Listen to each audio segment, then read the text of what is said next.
¿Qué tal? Buenas noches. Mi nombre es Antonio de Jesús Telles Leiva, estudiante de la licenciatura en Pedagogía. Bueno, el tema que vamos a abordar es sobre el diagnóstico socioeducativo. Vamos a comenzar pensando lo siguiente. Imaginémonos que entramos a un aula en la cual nosotros podemos ver a una diversidad de niñas, niños, estudiantes.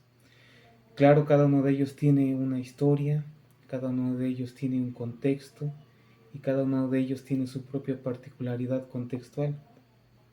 El error de muchos sistemas educativos es que la mayoría solamente se concentra en el qué es lo que les falta, cuáles son sus deficiencias, pero preguntémonos, ¿y si el diagnóstico educativo no solamente fuera una lupa para detectar errores, sino que pudiera ser comparado a una brújula que nos va a permitir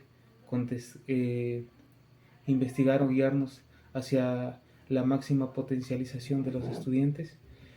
Pues bueno, en el artículo que se nos pidió estudiar de Marisela Arriaga Hernández, con su tema El diagnóstico educativo, una poderosa herramienta para docentes para elevar la calidad de la educación, se nos viene mencionando que el diagnóstico educativo es un instrumento el cual nos va a permitir potencializar lo que conocemos. Comúnmente se busca solamente la parte individual, pero el diagnóstico, de acuerdo a esta autora, nos dice que tenemos que ver la parte contextual. Y si nosotros nos pasamos a lo que es la educación nacional en México, por ejemplo, en el proceso de mejora continua de la educación que se publicó en agosto de 2024, aquí en la SEP, se nos viene mencionando que el diagnóstico educativo está fundamentado en el artículo 109 de la Ley General de Educación y, por ejemplo, de la fase 2 a la fase 6 en el diseño del programa analítico. Este documento de la SEP nos viene mencionando que los colectivos docentes, para elaborar lo que es el diagnóstico educativo, tienen que checar la parte familiar, la parte social, la parte cultural, la parte emocional, todo lo que tiene que ver con el estudiante y lo que lo rodea. Por ejemplo, en ese mismo documento nos viene mostrando este esquema. En este esquema tiene como título Diagnóstico Socioeducativo, que va desde la parte familiar, la parte que tiene que ver con el aula, la parte escolar y la parte comunitaria. A su vez, en este documento se nos vienen mencionando diferentes ámbitos. Por ejemplo, entre ellos está condiciones familiares, la parte de la convivencia escolar, el aprovechamiento académico, las tradiciones, inclusive hasta los conflictos sociales, pero parte del centro hasta llegar a la parte más contextual. Entonces, de acuerdo a esta autora, esta es la importancia del diagnóstico socioeducativo para conocer prácticamente el todo.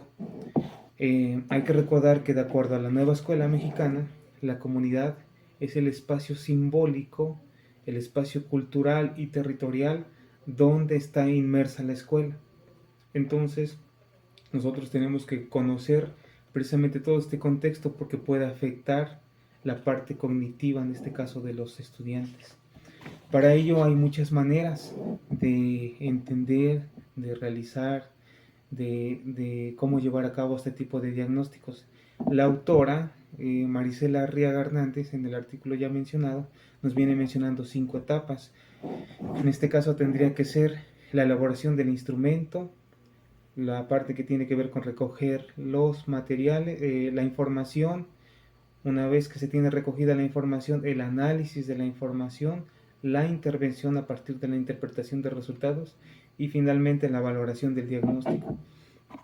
En México también tenemos algunos especialistas, por ejemplo el doctor Sergio Tobón, que al parecer no es mexicano, sin embargo nos menciona una lista de 5 ámbitos en las cuales nosotros podemos hacer un buen diagnóstico. Por ejemplo, en este documento que me permití imprimir del doctor Tobón, nos menciona que podemos analizar el entorno social y ambiental, la escuela y el ambiente de aprendizaje, intereses y necesidades de los estudiantes, que es otro rubro muy importante, desempeño académico y habilidades, la parte cognitiva, y el entorno familiar.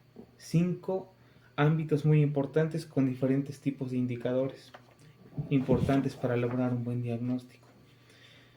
Entonces, a modo de conclusión, el diagnóstico socioeducativo, como su nombre lo dice, educativo, la parte cognitiva, pedagógica, y social, la parte externa a la escuela, pero que también influye en el conocimiento del estudiante y su aprendizaje y las influencias que tiene, emocionales inclusive, nos permiten tener un panorama general y hacer propuestas de intervención más eficientes para que el aprendizaje se logre de la mejor manera y tengamos un panorama completo de por qué los niños a veces presentan ciertas problemáticas. Muchísimas gracias.